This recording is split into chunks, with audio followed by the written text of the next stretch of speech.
Viewers, washroom use করছি, বেসিনে আছে, সব কিছু আছে, সাবান নেই। আমি একটা স্কুলে আসছি, স্কুলের ওয়াশরুমের এই অবস্থা, অর্থাৎ ইউজ করার পরে সাবান নেই।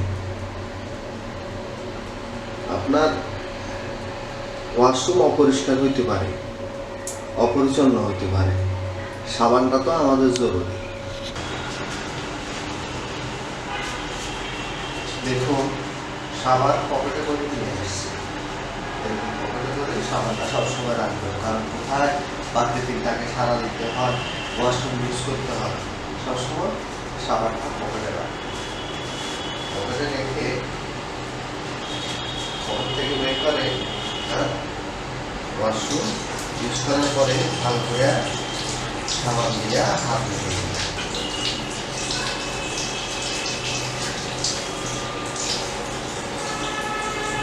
সাবানটা একটু রেখে গেলাম,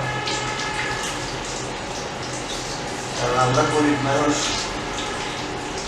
এখন তবে আমাদের মন পূজা। আমি প্রাইভেসির কারণে স্কুলটির নাম বলবো না, তবে বাংলাদেশে আপনার মনে হয় কয়েক লাখের উপরে প্রাইমারি স্কুল আছে, কিন্ডার গার্ডেন আছে, কলেজ আছে, হাসপাতাল আছে, বিভিন্ন সরকারি প্রতিষ্ঠান আছে। কোনো জায়গায় ওয়াশরুমে সাবান পাওয়া যায়।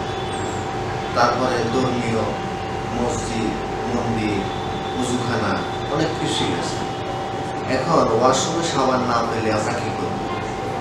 আমরা আমাদের কোমলমতি বাচ্চাদেরকে আপনার স্কুলে পাঠাই শিক্ষা গ্রহণ করতে। দেখুন, এখন আমরা কি বাচ্চাদের ব্যাগের মধ্যে একটা একটা সাবান দিতে পারি?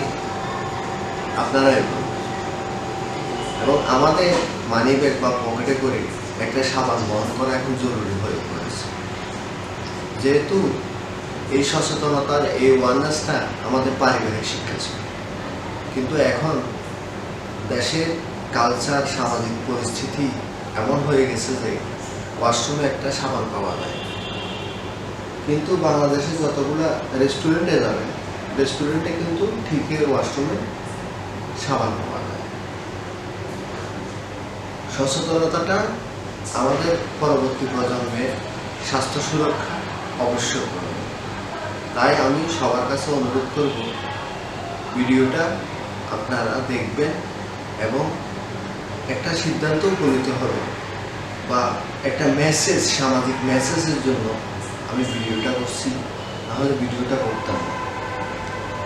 আমাদের স্বাস্থ্য সুরক্ষা পরবর্তী প্রজন্ম বা আমাদের প্রজন্মের জন্য ক্ষতিকর।